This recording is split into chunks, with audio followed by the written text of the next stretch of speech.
এমনও পাগল আছে রে,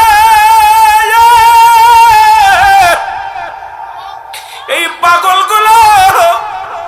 পাগলগুলো খানা নাই, না খেয়ে রোজা রাখে। এমনও পাগল আছে পেটে খাবার নাই, রোজা রাখতে তারপরে রোজা ভাঙ্গে নাই, আর একটু পানি খেয়ে রোজা রাখে, একটু চাউল খায়। এই পাগলগুলো মাওলার পাগল। আবার আল্লাহ ধন সম্পদ দিছে, তারপরও তার ঈমান নাই, পাগলামি নাই। কারণ এই দুনিয়ার মুখাফেক্কি হয়ে গেছে তারা। কোন ইমানদার দুনিয়ার মুখাফেক্কি হইতে পারে না। ইমানদার হয় আল্লাহর মুখাফেক্কি, কোন মানুষের মুখাফেক্কি হতে পারে না। মুসলমান কোন মানবের মুখাফেক্কি হতে পারে না। ইমানদার মাওলার মুখাফেক্কি হয়। জোরে জোরে চিল্লায় বলেন ঠিক কিনা? আর একটু জোরে জোরে চিল্লায় বলা যাবে না ঠিক কিনা?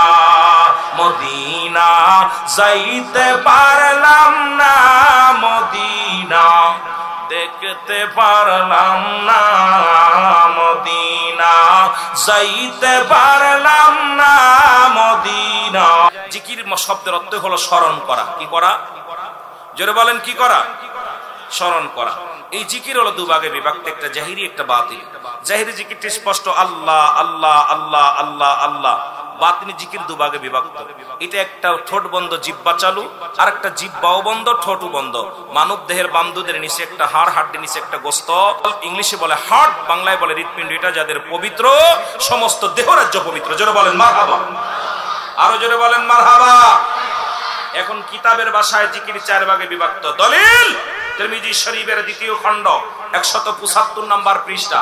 যাদের কিতাব আছে লিখবেন, লেখা না পাইলে আমাকে কফেন চ্যালেঞ্জ করবেন। কারণ হুজুর এটা আমি আপনাদের সামনে বানোয়াট কোনো ফতোয়া দিতে আসি নাই, বানোয়াট কোনো কথা বলতে আসি না। অনেক মুফতি মুহাদ্দিস আছেন, এর মধ্যে এতদিন জিকির করছেন আল্লাহর জিকির না। এই জিকিরটার নাম হলো ইসমে জাতের জিকির। জোরে বলেন মারহাবা। আর একটু জোরে বলেন মারহাবা। বাইহাকি শুআইবুল ঈমানের 1ম খণ্ড 337 338 নম্বর পৃষ্ঠা। এতদিন জিকির করছেন কালেমার জিকির ন, এই জিকিরটার নাম হলো নাফি জাতের জিকির, লা ইলাহা ইল্লাল্লাহু মুহাম্মাদুর রাসূলুল্লাহ সাল্লাল্লাহু আলাইহি ওয়াসাল্লাম। কানজুল মানের 1ম খণ্ড 214 নম্বর পৃষ্ঠা। আমি যে কিতাবের নাম বলতেছি, পৃষ্ঠা বলতেছি, তা একদম রাবি বলবো, না পাইলে আমাকে কফেন চ্যালেঞ্জ করবেন। হুজুর আপনি রং করছেন, কথা বোঝেন নাই। আপনাকে দেখতে হবে যে আমি বানোয়াট কোনো কথা বলে যাই কিনা। এরপরে এতদিন জিকির করেছেন তওবার জিকির না, এই জিকিরটার নাম হলো কুওয়াতের জিকির, লা হাওলা ওয়ালা কুওয়াতা ইল্লা বিল্লাহ। ইবনে মাজার মধ্যে 74 নম্বর জিকির, সুবহানাল্লাহ আলহামদুলিল্লাহ লা ইলাহা। আলহামদুলিল্লাহ বলেন না, আরো জোরে বলেন।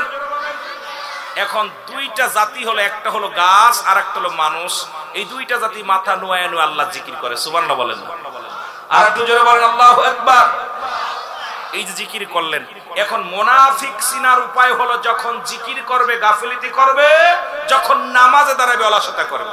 আজকে যেমন আপনাদের ইমাম সাহেব আপনার ঈশার নামাজে সালাতে যখন সূরা তেলাওয়াত করার সে একটু বড় হয়েছে, অনেকে দেখলাম পাশে, আমার পাশেই ছিল একজন, দেখি খালি উড়ামুড়া ছাড়ে। মানে দেখা যাচ্ছে মানে একবার এক পায়ে দাঁড়াচ্ছে আর এক পায়ে দাঁড়াচ্ছে, কারণ ওরা ভালো লাগছে না। কথা বুঝেননি? তাই এই হলো মুনাফিক চিনার উপায় হলো যখন নামাজে দাঁড়াইবে অলসতা করবে, যখন জিকির করবে গাফিলতি করবে। আমরা কার জিকির করলাম? কোন ব্যক্তি কোন মানুষের জিকির না। একটু মহব্বতে বলেন লা ইলাহা। মাইকে টানে না কেন ভাই? কি মাইক টোন টানে না কেন? টোন দিতে বড় গলা মিকো মারতে বসে টোন বাড়াতে বসে কি করো?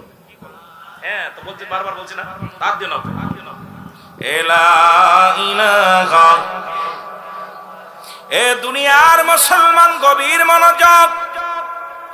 আল্লাহ তাআলা দয়া করে মায়া করে রিয়াজুল জান্নাহ বেহেশতের বাগানে আপনাকে আমাকে আসার মতো বসার মতো সুযোগ দান করলো। এই সময় কত মানুষ জেলখানায়, কত মানুষ হাসপাতালে, কত মানুষ মৃত্যু শয্যায় সজ্জিত। আমার আল্লাহ রাব্বুল আলামিন জেলখানায় নেন নাই, হাসপাতালে নেন নাই, কোথায় মেলার মাঠে নেন নাই, সুন্দর পরিবেশ জান্নাতের বাগানে আপনাকে আমাকে বসার মতো সুযোগ দান করল। উচ্চ কণ্ঠে আওয়াজ দিয়ে চিল্লায় বলেন আলহামদুলিল্লাহ। এ দুনিয়ার মুসলমান,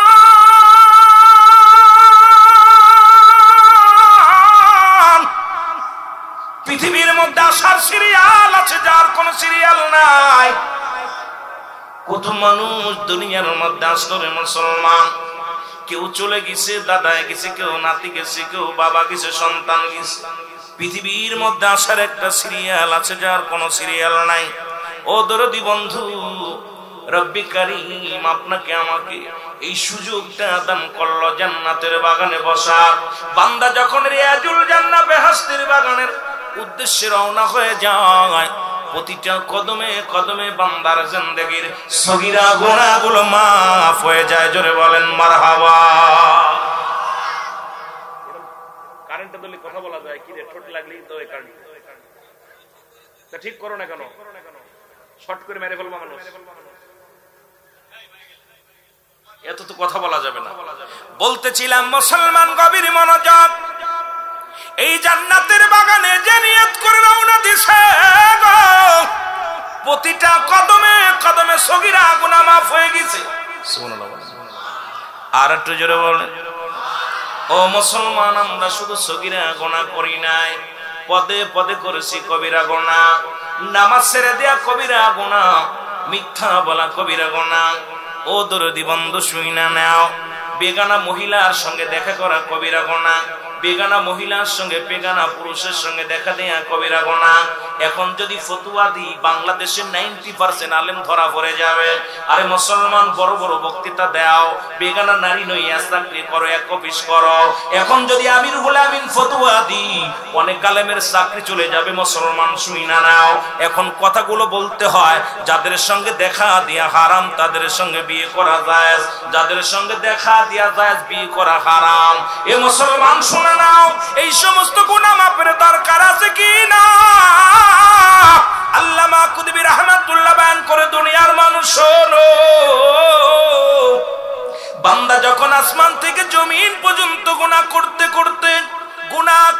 করতে আসমান পর্যন্ত গুনাহ করে ফেলে রে মুসলমান, গুনার কথা মনে করিয়া বান্দা যখন খাস তওবা করে, আল্লাহ বলে ডাক দেয়, আমার আল্লাহ রাব্বুল আলামিন খাস তওবা করিয়া রে মুসলমান।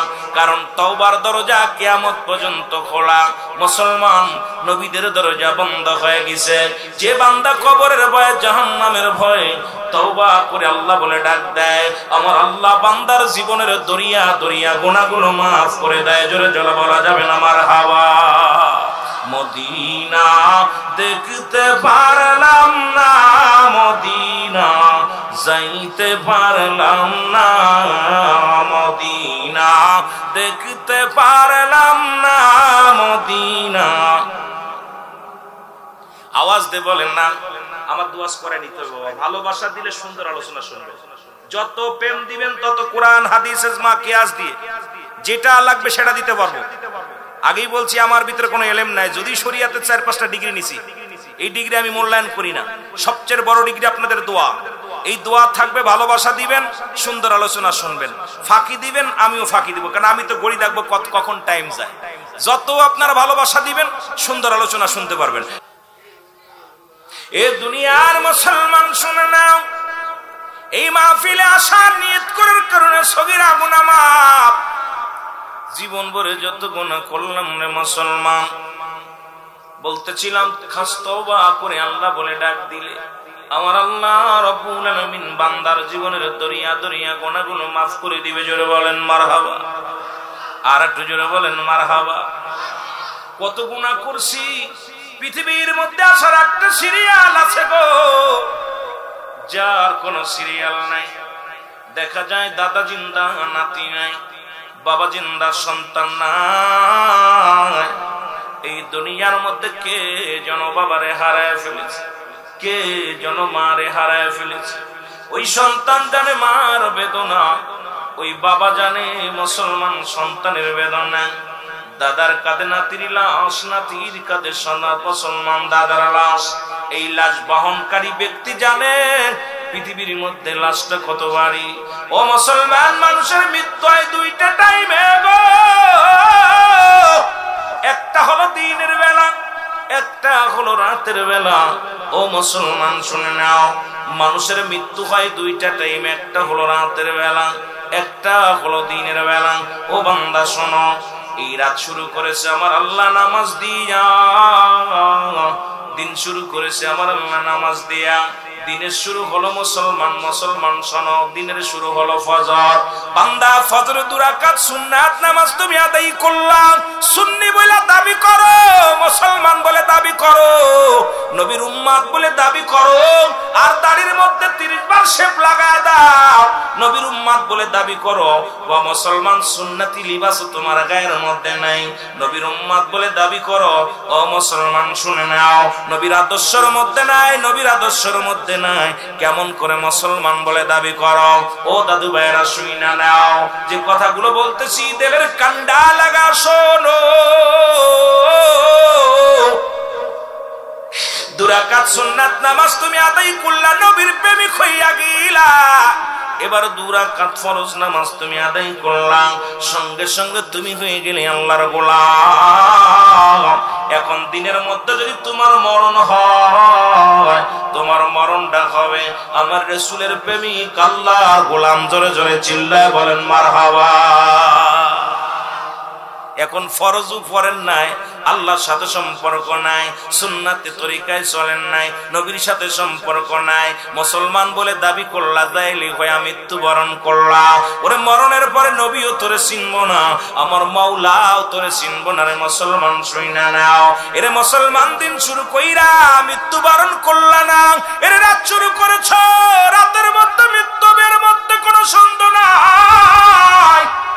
ও বন্ধু শোনো গো, ফজর দিনের শুরু, মুসলমান দিন শেষ করিয়া রাত্র শুরু করলা, রাতের শুরু হলো মাগরিব। এখন 3 রাকাত ফরজ নামাজ তুমি আদায় করলা, বান্দারে তুমি হয়ে গেলে আমার আল্লাহর গোলাম। এবার 2 রাকাত সুন্নাত নামাজ তুমি আদায় করলা, সঙ্গে সঙ্গে তুমি হয়ে গেলে আমার রাসূলের প্রেমিক। এখন রাতের মধ্যে যদি মৃত্যু হয়, তোমার মৃত্যুটা হবে আমার রাসূলের প্রেমিক আল্লাহর গোলাম। জোরে জোরে চিল্লা বলা যাবে না মারহাবা। নামাজি হরি নাই তা আল্লাহর গোলাম হইলাম কেমনে? রবির সুন্নাত তরিকা মানলাম কেমনে? নামাজি মানুষের চেহারা দেখলে কিছু বোঝা যায়, ইটানতে কিছু আছে, মোটামুটি দেখলে বোঝা যায় যে কিছু নামাজি আছে। কথা বুঝেন? যদি এখন বলি ভাই হাত উঠান দি কয়জন নামাজ পড়ছেন, মাশাআল্লাহ হয়তো শতকরা 40% উঠবো। কি কন? রাগ করেন? লজ্জা দিতে চাই না, এটা আমি দিয়ে। হেদায়েতের মালিক আমি মৌলবী না, হেদায়েতের মালিক কোন আমির সাহেব নয়, হেদায়েতের মালিক নবীজি নয়, হেদায়েতের মালিক কোন পীর সাহেব নয়, হেদায়েতের মালিক কোন মোল্লা নয়। যদি কোন মোল্লা বলে আমি হেদায়েতের মালিক, করে জুতা দিয়ে পিটাইবেন। জোরে বলেন ঠিক কিনা? হেদায়েতের মালিক নবীজিকে আল্লাহ দেয় নাই। নবীজিকে যদি হেদায়েতের মালিক হতো, তাহলে আবু জেহেলের কপালে কালেমা জুটতো। জোরে বলেন ঠিক কিনা?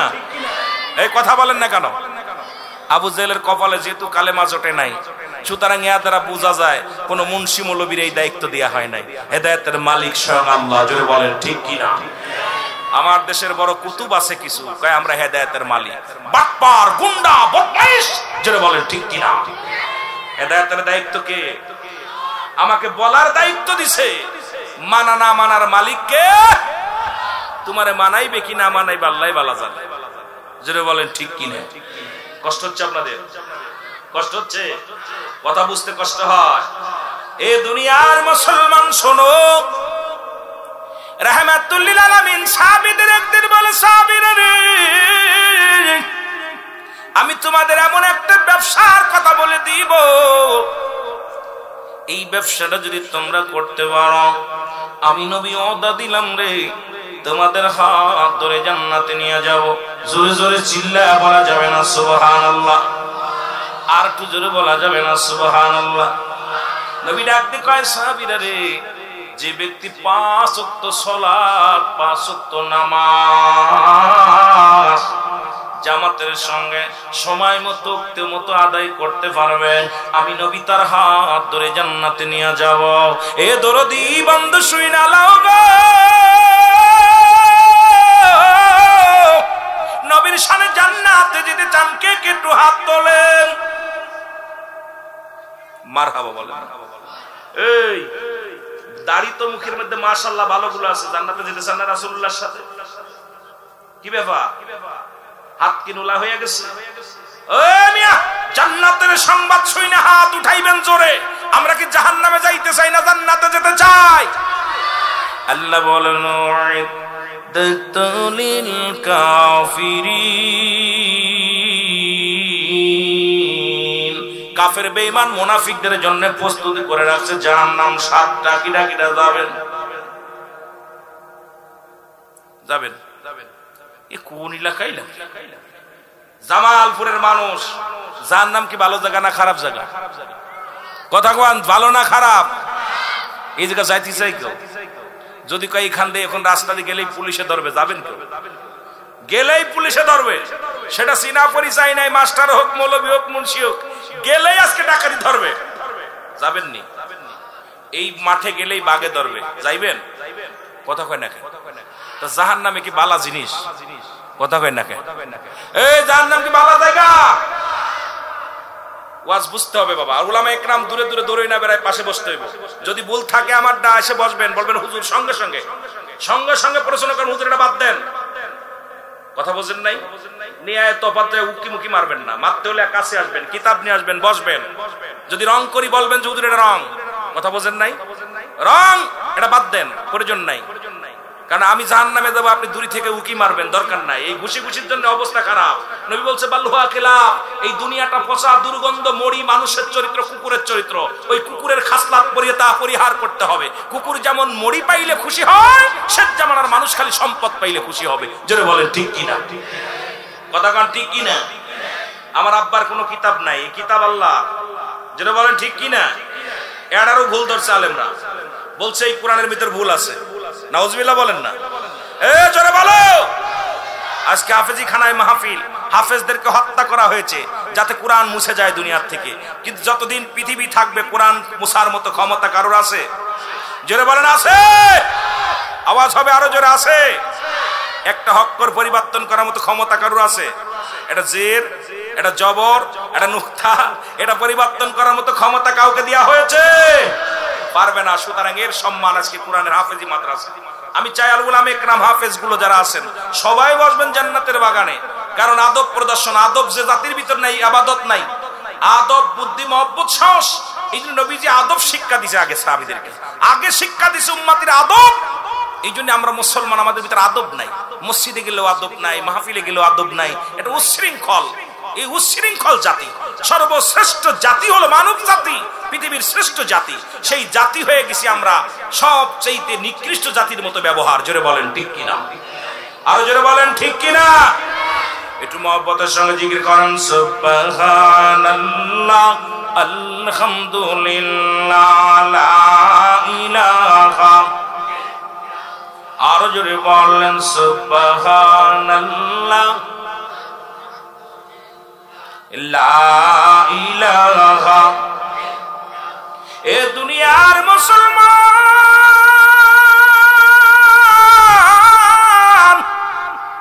এই জিকিরের বিষয় নিয়ে একটু কথা বলি গো। তারপরে আমি নামাজের বিষয়ে কথা বলবো বলে গেছি, আলোচনা মনে রাখবেন। যেটা কথা বলি সেটা যেন একটু সমাধান ফিনিশিং দিতে পারি মুসলমান, তাহলে বুঝতে ভালো হবে এই জিকিরকে কত ভালোবাসে আল্লাহ রাব্বুল আলামিনের কাছে। জিবরিল আমিন যা বলে, আল্লাহ রাব্বুল আলামিন গো, ও আমার মাওলা, আপনার ইব্রাহিম এই দুনিয়ার মধ্যে, আমার আল্লাহ বলে ফেরেশতারা, রে দেখো আমার ইব্রাহিম, আমার পাগল, আমার গোলাম এই দুনিয়ার মধ্যে কেমন কান্নাকাটি করে আমার জন্য, আমার পাগল। ফেরেশতারা ডাক দেখো, মাবুদ গো, ওই ইব্রাহিমের ধন সম্পদ, টাকা পয়সা দিছে বিলে তোমারে ডাকে, তোমার প্রেমে পাগল। ইব্রাহিমকে যদি ধন সম্পদ না দিতা, জীবনও তোমার এত ভালোবাসতো না। এ রব্বে কারীম, ইব্রাহিমকে তুমি পরীক্ষা করে দেখো, ইব্রাহিম যদি সম্পদ তুমি ছিনিয়ে নাও, তোমারে ভুইলা যাবে, তোমার নাম নেবে না। আল্লাহ কয় ফেরেশতারা রে, একটু খবর নাও, একটু যাচাই করে দেখো, ইব্রাহিম খলিলুল্লাহ আমার পাগল, আমার পাগল। জোরে জোরে চিল্লায়া বলা যাবে না মারহাবা। ফেরেশতা জিবরিল আমিন মানুষের সুরত ধরে আসলেন। ইব্রাহিম আলাইহিস সালাম, মুসলমান শোনো, উনি চোখ চড়াইতেছিলেন, বকরি চড়াইতেছিলেন। এমন সময় ফেরেশতায়া মানুষের সুরত ধইরা এক গাছতলা বয়া জিকির শুরু করেছে, সুবহানাল্লাহ ইল্লাল্লাহ আলহামদুলিল্লাহ লা ইলাহা, আরো জোরে বললেন সুবহানাল্লাহ লা ইলাহা।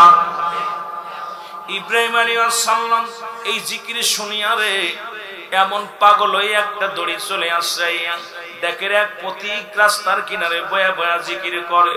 ইব্রাহিমকে দেখিয়া জিকির বন্ধ করে দিছে। ইব্রাহিম আলাইহিস সালাম ডাক দে কয়, পথিক রে তুমি জিকির কেন বন্ধ করলা? ও পথিক, তুমি জিকির কেন বন্ধ করে দিলা? পথিক বলে, আপনি কে গো? আপনার তো চিনলাম না। আমি ইব্রাহিম খলিলুল্লাহ। কয়, জিকির বন্ধ করেছে, জিকির কি তোমার মন চাই শুনতে? ইব্রাহিম কয়, যখন আল্লাহর নাম শুনি রে আমি ঘরে স্ত্রী থাকতে পারি না। আল্লাহর পাগল যারা মাহফিলের সংবাদ শুনে সে দূরে থাকতে পারে না, কারণ এটা রিয়াজুল জান্নাহ বেহেশতের বাগান। এই বাগানে জান্নাতীরা পাগলের মতো ছুটে আসবে, জাহান্নামীরা দূর থেকে শুধু দেখবে আর হাসবে, উপহাস করবে। জান্নাতীদের ঠেকায় রাখা যাবে না। জোরে জোরে চিল্লায় বলেন ঠিক কিনা?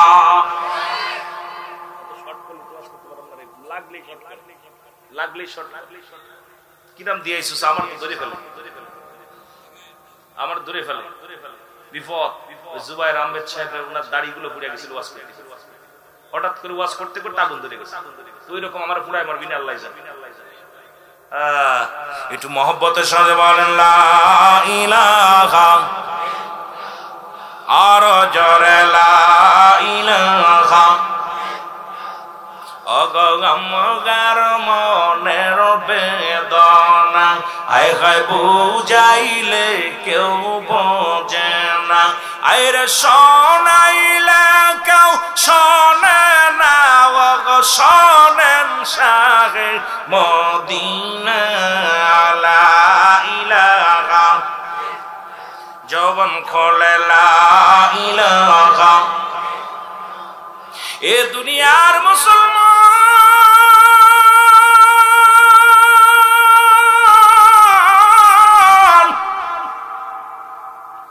ইব্রাহিম নবী ডাক দেখো, প্রতিক্রে জিকির কর, জিকির কর। তোর জিকির ছাড়া ভালো লাগে না, তোর জিকির ছাড়া শান্তি লাগে না রে, জিকির কর। বলে, আমি জিকির করতে পারি, শর্ত আছে, জিকির আমি করব। বিনিময় তুমি যদি আমারে পারিশ্রমিক দাও তাহলে তোমার জিকির শোনাবো। ইব্রাহিম কয়, বাবারে কি প্রতীক নিবে? প্রতীকে তুমি কি নিবা? বলে, যতগুলো বকরি তুমি চড়াও, যতগুলো বকরি আছে বকরিগুলো যদি তুমি আমারে দিয়ে দাও, এই ছাগলগুলো যদি আমারে তুমি দিয়ে দাও, আমি তোমার জিকির শোনাইব, আল্লাহর কালাম শোনাইব। ইব্রাহিম ডাক দেখায়, ও পতি, আমার এই ছাগল বকরিগুলো সব তোমারে দিয়ে দিলাম, তবু আল্লাহর জিকির বন্ধ করিস না। ওই আল্লাহর জিকির না শুনলে আমার মজা লাগে না।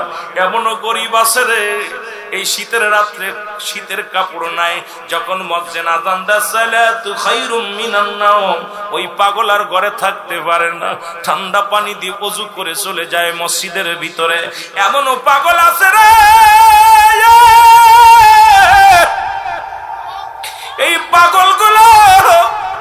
এই পাগলগুলো খানা নাই, না খেয়ে রোজা রাখে। এমনও পাগল আছে পেটে খাবার নাই, রোজা রাখতে তারপরে রোজা ভাঙ্গে নাই, আর একটু পানি খেয়ে রোজা রাখে, একটু চাউল খায়। এই পাগলগুলো মাওলার পাগল।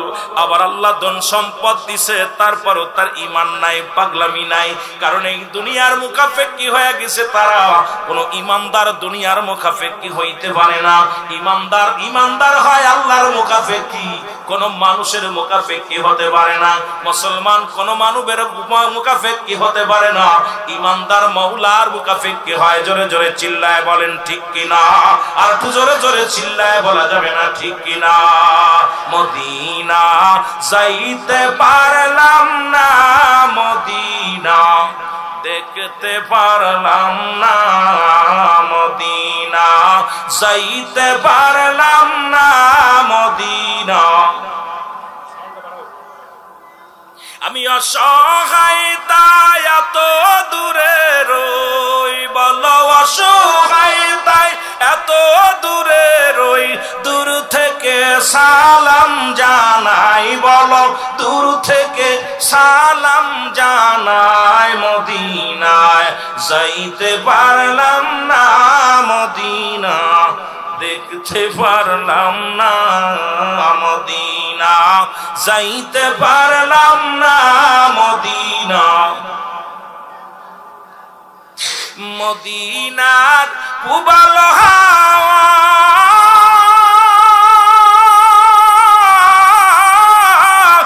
পশ্চিমে কই রাসে ধাওয়া এই গরিব দুঃখীর সালাম খানি কলদাহর সালাম খানি পৌঁছাই দিও মদিনায় মদিনায় যাইতে পারলাম না মদিনা ও মুরব্বি বাবা বসো কাজে লাগবে এটা জান্নাতের বাগান এখানে জান্নাতি এই শয়তান আপনাকে বসতে দিবেন না কারণ দেখবেন মসজিদে সালাম ফিরাই আইদো খালি যদিও তাই থেকে যায় আসসালামু আলাইকুম ওয়া রাহমাতুল্লাহ আসসালাম মুখ আগে সাথে গানগুলো দিয়ে জোরে বলে ঠিক কি না জাহান্নামীর এগুলো লক্ষণ জাহান্নামী লক্ষণ আরে ভাই এর মধ্যে যতক্ষণ থাকবেন গুনাহ মাফ হবে প্রতিটা সেকেন্ডে গুনাহ মাফ হবে সুবহানাল্লাহ বলে রিয়াজুল জান্নাহ বেহেশতের বাগান আগে হলো বেহেশত তারপর হলো বাগান আম গাছ জাম গাছ কাঁঠাল গাছ কদবেল গাছ ফলের পরে হলো গাছের পরিচয় আর এটা হলো রিয়াজুল জান্নাহ বেহেশতের বাগান আগে হলো বেহেশত তারপর হলো বাগান এই নাতির প্রেমে পইরা ছেলের প্রেমে পইরা কাটাইতেছেন এই রং তামাশা 60 বছর 70 বছর 80 বছর ওইগুলো সব আপনারে ফর বানাই দিব কারণ এই যে দেখেন অমুক মুন্সি ইন্তেকাল করছে কে মরছে জনাব মোহাম্মদ মারুফ বিয়া মারুফ হায়দার ইন্তেকাল করেছে বলে এইবার কয় মরহুমের জানাজা সকাল 10টায় অনুষ্ঠিত হবে একই মুখে বলল অমুক মরছে এরপরে নাম আর কেউ কবে না মরহুম বলবো সুতরাং এই হলো তোমার আমার জিন্দেগি একটু ধৈর্য ধরো আমরা আস্তে আস্তে আলোচনায় যাই মহব্বতে বললেন মদিনা যাইতে পারলাম না মদিনা চা কই মদিনা যাইতে পারলাম না মদিনা মদিনার নাম কত মধু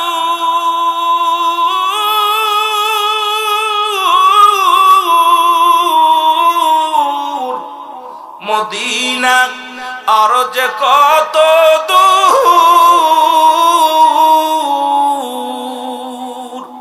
ওই মদিনার পথের ধুলি ওই মদিনার পথের ধুলি মাখতে পারলাম না রে আমি যাইতে পারলাম না মদিনা সাউন্ডটা বার কোন ইকো নাই যাইতে পারলাম না মদিনা এ মুসলমান গভীর মনোযোগ জিকির শুরু করে দিচ্ছে প্রতীক জিকির বন্ধ করে দিচ্ছে ডাক দে কয় প্রতীকে জিকির কেন বন্ধ করলাম বলে যেগুলো ছাগল আমারে দিছের বিনিময়ে জিকির করেছি আমি কম মূল্যে জিকির করি না আরো মূল্য দিতে হবে যদি পারিশ্রমিক দাও তাহলে আমি জিকির করব বলে কি চাই বলে তোমার যত গাড়ি আছে যত গরু আছে এগুলো আমারে দিয়ে দিতে হবে এর ইব্রাহিম আলাইহিস সালাম ডাকতে বলে প্রতিক্রিয়া দিয়ে দিলাম তবু আমি মাওলার প্রেমের জিকির শুনতে চাই জিকির কর ওরে মুসলমান শোনো প্রতীক জিকির শুরু করেছে সুবহানাল্লাহ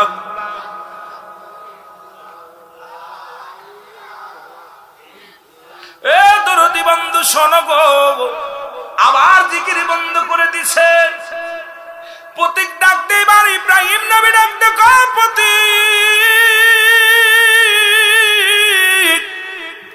জিকির কেন বন্ধ করে দিলাও বলে আপনি যা দিয়েছেন এর পারিশ্রমিক শেষ হয়ে গেছে যদি আবার দেন তাহলে আপনার জিকির শোনাবো বলে তাহলে কি নিবা কয় আপনার জমা জমি টাকা পয়সা ধন সম্পদ যা কিছু আছে যদি আমারে দিয়া দেন তাহলে আমি আপনার জিকির শোনাবো, আল্লাহর নাম শোনাবো।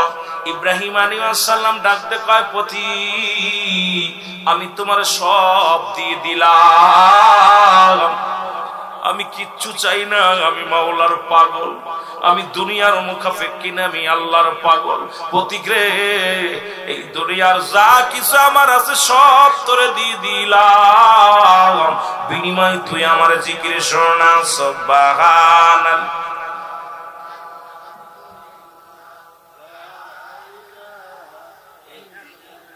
আরো জোরে বলেন লা ইলাহা। এ দরদি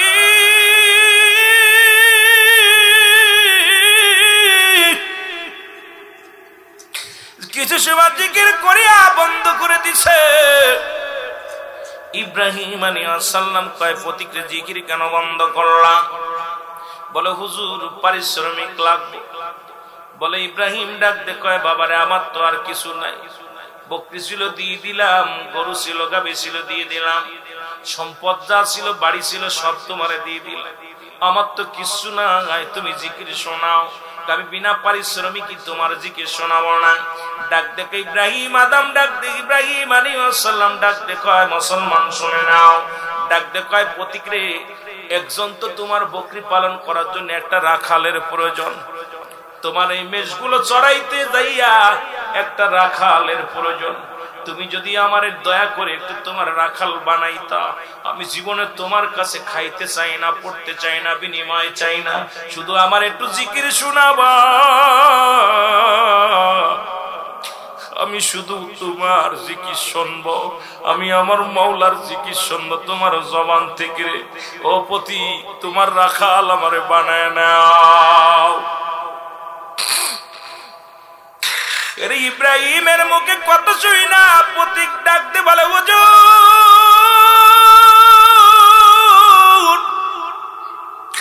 আমি কোন মানুষ নয়, আমি জিবরিল আমিন গণবী। আল্লাহ রাব্বুল আলামিনের কাছে বলেছিলাম আপনাকে পরীক্ষা করতে এসেছিলাম, আমি পরাজয় মেনেছি গো নবী। নবী গো, আপনি দুনিয়ার মুখাফেক্ষী নয়, আপনি আমার মাওলার এত ভালোবাসেন, ভালোবাসার জন্য আপনি সব আমারে দান করে দিয়েছেন। এই লন আমি পরাজয় মেনেছি আপনার জন্য পাগল। কত ইমানদার আর ইমান হারাতে রাজি নয়, আর এই দুনিয়ার মধ্যে কত বেঈমান সকাল বেলা ইমান আনে, বিকেলে ইমান চইলা যায়। আল্লাহর যারা মুখাপেক্ষী জীবন দিতে রাজি আছে, ইমান দিতে রাজি নাই। জোরে জোরে চিল্লায় বলা যাবে না আল্লাহু আকবার। একটু মহব্বতের সঙ্গে জোরে জোরে চিল্লায় বলেন আল্লাহু আকবার। এ দুনিয়ার মানুষ শোনো গো, এই জন্য যারা আল্লাহর পাগল, এই আল্লাহর পাগল যখন কোরআনের মাহফিল হয়, হাদিসের মাহফিল হয়, এই পাগলটারে ধরে রাখা যায় না। অসুস্থ মানুষ আবার ছেলেদের কামারে নিয়ে বসায় জান্নাতের বাগানে, কারণ ওই জান্নাতের বাগান ওয়াজ হয়। আমি প্রতি ঘরে থাকতে পারি না, আমি ঘুমাইতে পারি না, আমারে লয়া যা ওই জান্নাতের বাগানে বসে বসে আলোচনা শুনবো। আর কিছু মুনাফিক কয় ঘুমের ডিস্টার্ব হয়, মাহফিল করতেছে, শুধু শুধু ডাক ছাড়তেছে। ও বাবা, এই জন্য আল্লাহর মুখাপেক্ষী হতে চায়, আল্লাহ যেন আমাদের সবাইকে মাফ করে দেয়। জোরে জোরে বলেন আমিন। মহব্বতের সঙ্গে চিল্লায় বল আল্লাহু আকবার। লা ইলাহা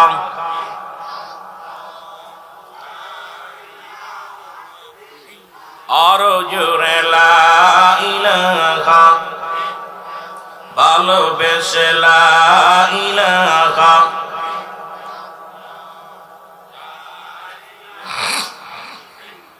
মহব্বতে লা ইলাহা, আলা ইলাহা মুহাম্মদ সাল্লাল্লাহু আলাইহি ওয়াসাল্লাম। এ দুনিয়ার মুসলমান,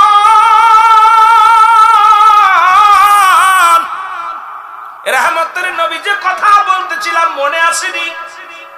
নবীজি বললেন, কোন ব্যক্তি 5 ওয়াক্ত সালাত আদায় করলে, যদি নামাজ সময় মতো আদায় করতে পারে, আমি প্রথম আলোচনা কিন্তু ওদিকে গিয়েছিলাম, হঠাৎ করে একটু আল্লাহর গুণগানের দিকে দৌড়ায় গেছি রে মুসলমান। আমি নবী ওয়াদা করলাম এই ব্যক্তিকে আমি নবী হাত ধরে জান্নাতে নিব। জোরে জোরে চিল্লা বলা যাবে না সুবহানাল্লাহ। নবীর একজন সাহাবী নাম হলো আব্দুল্লাহ আনসারী।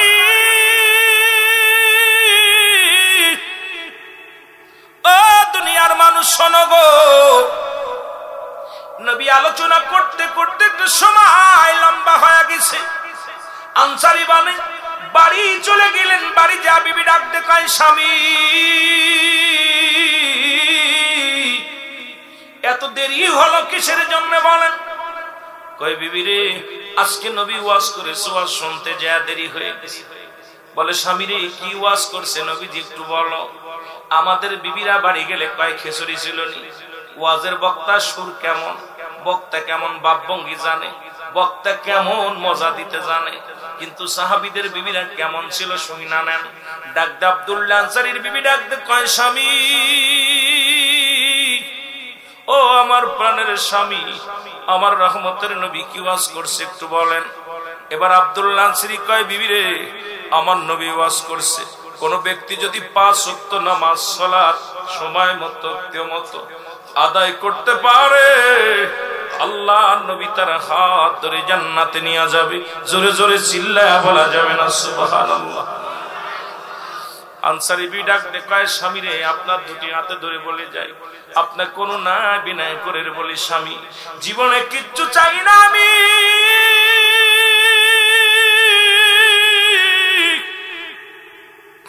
ও পর্দারের মা বোনেরা শোনো,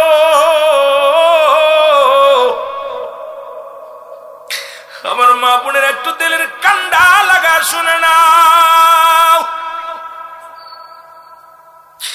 রে আব্দুল্লাহ আনসারী বিবি ডাক দেখায় স্বামী রে জীবনের টাকা চাই না, বাড়ি চাই না, সম্পদ চাই না, কোনো বালাখানা চাই না। স্বামী রে আমাকে একটু সময় করে দিবেন, আমিও যেন সময় মতো অক্তীয় মতো 5 ওয়াক্ত সালাত আদায় করতে পারি। জোরে বলেন মারহাবা। নবীর পিছে প্রতিদিন নামাজ আদায় করে সাহাবীরা।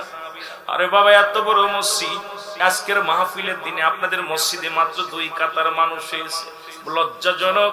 আমি চিন্তা করেছিলাম হয়তো মসজিদে লোক ধরবে না, কিন্তু ইশারা জামাতে মাত্র 2 কাতার তাও পরিপূর্ণ হয় নাই। তার মানে আপনারা কেমন নামাজি বোঝা হয়ে গেছে। আরে বাবারে, আরে এত বড় এতগুলো যুবক বাবারা কেউ ঘুরে বেড়ায়, আরে যুবক বয়স বুড়ো হয়ে মরবি কেউ গ্যারান্টি দিতে পারবি না। কত যুবক বিদেশে গেছে টাকা কামাইতে, মরা লাশ হইয়া কফিনি করে দেশে ফিরেছে রে মুসলমান। কত যুবক লেখাপড়া শিখে চাকরি করবে, আল্লাহ তারে চাকরি করতে দেয় নাই, দুনিয়া থেকে বিদায় করে দিছে। কত যুবক মুসলমান শুনে নাও এই সড়ক দুর্ঘটনায় বাইক অ্যাক্সিডেন্ট করে মারা যায়। আরে আপনি আগামী দিন বাঁচবা বলতে পারো না, বুড়ো হলে ইবাদত করবা এমন কোন গ্যারান্টি দিতে পারবা না। যতটুকু স্বাধীন সময় বাবা মাওলার বন্দেগী করো, আল্লাহর বন্দেগী করে যদি দুনিয়া থেকে বিদায় নিতে পারো তোমার জীবনটা হবে ধন্যর যুবক। কত যুবক বসে না এর মুসলমান, যারা বসেছে আল্লাহ তাদের দয়া করুক, বেকারত্ব জীবন দূর করে দিক। কারণ নবীর সাহাবীরাও ছিল যুবক। আমি আস্তে আস্তে যাব, যুবক রে ধৈর্য ধরো রে বাবা। এবার আল্লাহর নবীর সাহাবী আব্দুল্লাহ আনসারীর বিবি ডাক দেখায় স্বামী রে আপনি নামাজ আদায় করে নবীর সামনে জান্নাতে যাবেন, আমাকে একটু সঙ্গে করে নিয়ে যাবেন আমি যেন যেতে পারি। আল্লাহ নবীর পিছে প্রতিদিন আনসারী নামাজ আদায় করে। নবীজি সালাম ফিরে আনসারীরা দেখতে পায় না। আমার নবী ডাক দেখায় সাহাবীরা রে আমার আনসারী কাজ কয়দিন দেখি না, কারণটা কি? এবার আল্লাহ নবীর সাহাবীরা বলে হুজুর নিশ্চিত আনসারী কোন দুনিয়ার কোন প্রেমে পড়েছে, নিশ্চিত কোন দুনিয়ার প্রেম যমুনার মধ্যে ডুব দিছে। ইয়া রাসূলুল্লাহ ইয়া হাবিবাল্লাহ। নবী বলেন না না না, আমি নিজেই যাব আনসারীর বাড়ি। কেন? আমার আনসারী নামাজ পড়ে দৌড়ায় বাড়ি চলে যায়। এ মুসলমান শুনে নাও। এবার নবীজি চলে গেলেন, বাড়িতে সালাম দিলেন আসসালামু আলাইকুম ইয়া আহলাল বাইত। সালামের জবাব আসলেন একবার নয় দুবার নয়, নবী আমার 3 বার সালাম দিছে। দিছে, একবার উত্তর আসে না। এই জোরে বল আল্লাহু আকবার। আর একটু জোরে বল। আল্লাহর নবী একটু গুসা হয়ে বাড়ি ফিরে চলে বাড়ির দিকে রওনা হয়ে গেল। পিছন থেকে আনসারী সালাম দেয়, উত্তর দেয়, ওয়ালাইকুম আসসালাম ইয়া রাসূলুল্লাহ, ওয়ালাইকুম আসসালাম ইয়া হাবিবাল্লাহ, ওয়ালাইকুম আসসালাম ইয়া রাহমাতাল লিল আলামিন। জোরে জোরে চিল্লায় বলা যাবে না আল্লাহু আকবার। এর রাহমাতাল লিল আলামিন, আপনি উম্মতের জাবিন, গুনাহগারের অতি আপনজন। আল্লাহর নবী, নূরের নবী ও আপনি নবী আমার জীবনের জীবন। বলেন আপনি নবী আমার, আরো জোরে বলেন আপনি নবী আমার পরাণের। আপনাকে যে পাইল জাহান্নামের আগুন তার হারাম হইল, দয়া করে নবী দেন গো দেখা দেন। দয়াল নবী, মায়ার নবী গো আপনি নবী আমার পরাণের পরাণ, আপনি নবী আমার জীবনের। এ দুনিয়ার যুবক শুই না লাও গো, ও যুবক বন্ধু শোনো, নবীজি বলে আনসারী তুমি 3 বার সালামের জবাব দিলা, তার মানে আর বুঝতে বাকি নাই, তুমি 3 বার সালামের জবাব দিলা, আমার সালাম তুমি শুনেছিলা, উত্তর দাও নাই।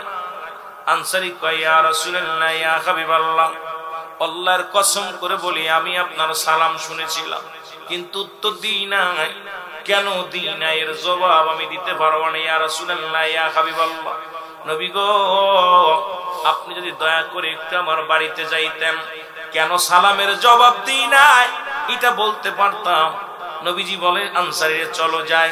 এবার আনসারীর বাড়িতে গেলেন রাহমাতুল লিল আলামিন। যে যখন দরজা খুলে দিছে, ঘরের ভিতর বিশাল একটা গর্ত দেখতে পায়। নবীজি ডাকতে বলে আনসারী,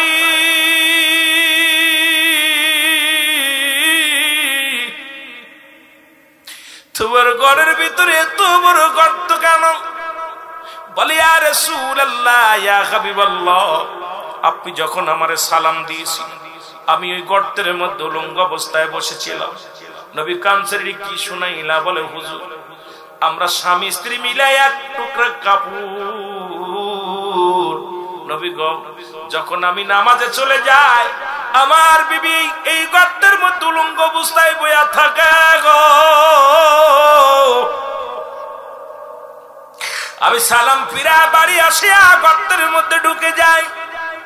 যখন আপনি আমাকে সালাম দিয়েছিলেন নবী গো, আমি উলঙ্গ অবস্থায় বসেছিলাম গর্তের মধ্যে, এই জন্য সালামের জবাব দিতে পারি নাই। নবী গো আমার বিবি কাপড় পরিধান করে ওযু করে নামাজ দাঁড়ায় গেছিল, এই কারণে আমি সালামের উত্তর দিতে পারি নাই। আমার নবী ডাকতে বলে আনসারী রে আয়, আনসারী রে আয়, আমি নবী কথা দিলাম রে, এক কাপড়ে স্বামী স্ত্রী নামাজ ছাড়িস নাই। আমি নবী ওয়াদা করলাম রে, আমি নবী তোদের দুজনকে হাত ধরে জান্নাতে নিয়ে যাব। জোরে জোরে চিল্লায়া বলা যাবে না সুবহানাল্লাহ। আমার বাবার এই কলাদাহর জমিনের মধ্যে এমন কোন গরিব নাই, জামালপুরের জমিনে এমন কোন মিসকিন নাই যার একটা কাপড় আছে রে মুসলমান। এখন নামাজ ছাড়া কেমনে আপনি বাঁচবেন রে মুসলমান? এখন নামাজ একমাত্র কাফের এবং মুসলমানদের মধ্যে পার্থক্য হলো নামাজ। মুসলমান নামাজ পড়ে, কাফের নামাজ ছাড়ে। ও মুসলমান, আজকে এমন কোন ব্যক্তির মধ্যে গ্রামের মধ্যে নাই যার এক টুকরা কাপড়। নবীর সাহাবীরা এক টুকরা কাপড় দিয়া যদি স্বামী স্ত্রী দুজন নামাজ পড়তে পারে, আদায় করতে পারে, আমি আপনি নামাজ বাদ দিয়া কবরে গেলে কি জবাব দিব আল্লাহর আদালতে? জবাব আমি আপনি দিতে পারবো না। জোরে জোরে বলেন ঠিক কিনা? মদিনা যাইতে পারলাম না, মদিনা দেখতে পারলাম না মদিনা।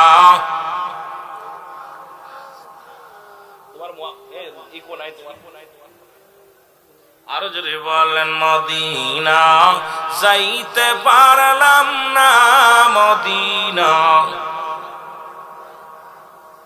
আমি অসহায় তাই এত দূরে রই, বলো অসহায় তাই এত দূরে রই, দূর থেকে সালাম জানাই, বলো দূর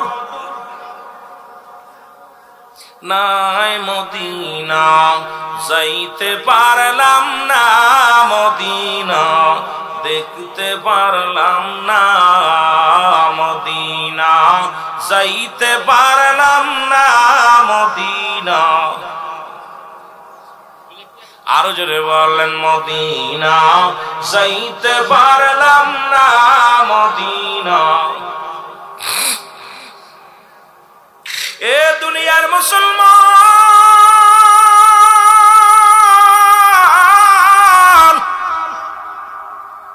এই জন্য নামাজ সালাত, এই সালাতের ওয়াজ করব রে মুসলমান।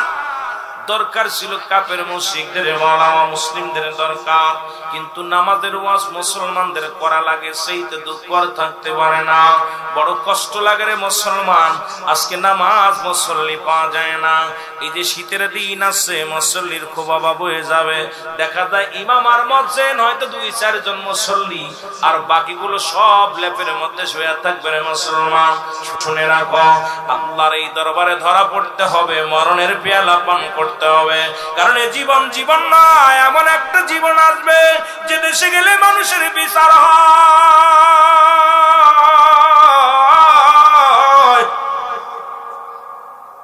যে দেশে গেলে মানুষের হিসাব হয়, যে দেশে গেলে মানুষ আর কোনোদিন ফিরে আসে না।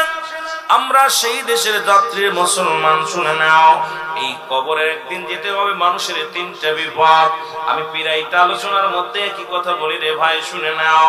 মানুষের 3টা বিপদ। নাম্বার 1 হলো মানুষের মরণ, 2 নাম্বার হলো কবর, 3 নাম্বার হলো কিয়ামতের ময়দান। 1 নাম্বার হলো মানুষের মরণ। 1 নাম্বার বিপদ কি, জোরে বলেন 1 নাম্বার বিপদ? 1 নাম্বার বিপদ হলো মানুষের মরণ,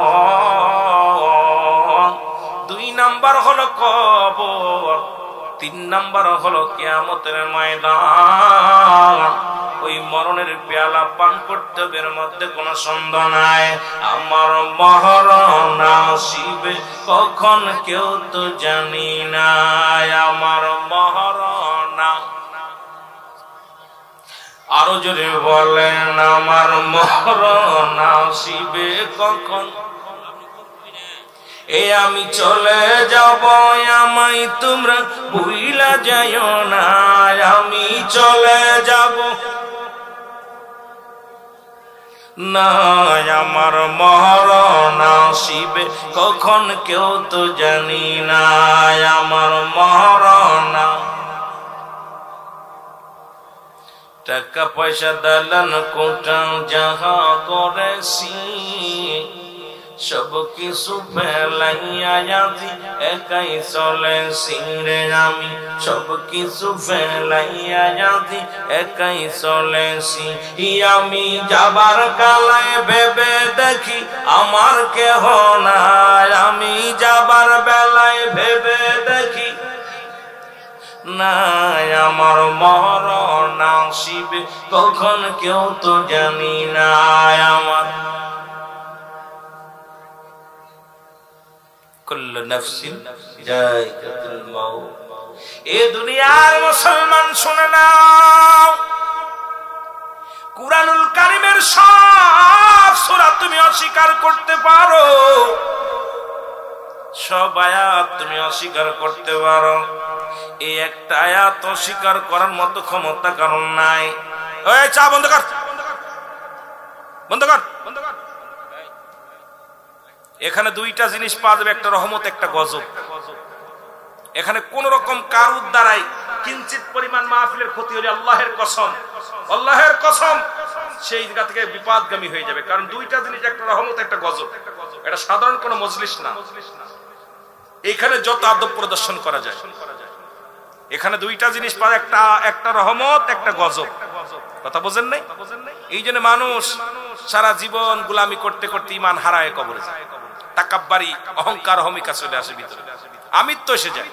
এই জন্য বাবা মাহফিলে দুলার মধ্যে বসবেন, গোড়াগড়ি করবেন, আদবের সঙ্গে বসে থাকবেন।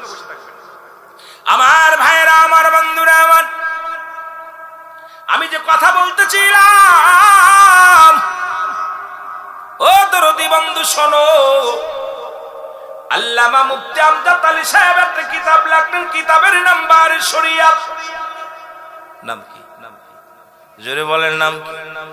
বাহরে শরিয়াত। লেখক হলো মুফতি আমজাদ আলী সাহেব, আল্লামা মুফতি আমজাদ আলী সাহেব। ওই কিতাবের মধ্যে লিখতে যা বললেন, দুনিয়ার মানুষ শোনো, মানুষ যখন মারা যায় 70টা তাজা উটের গায়ের চামড়া জবাই না করে উল্টো দিকে টান দেয়া লবণ আর মরিচ লাগা দিলে যতটুকু যন্ত্রণা হয়, এর চাইতে 70 গুণ যন্ত্রণা হলো একটা সাধারণ মৃত্যু।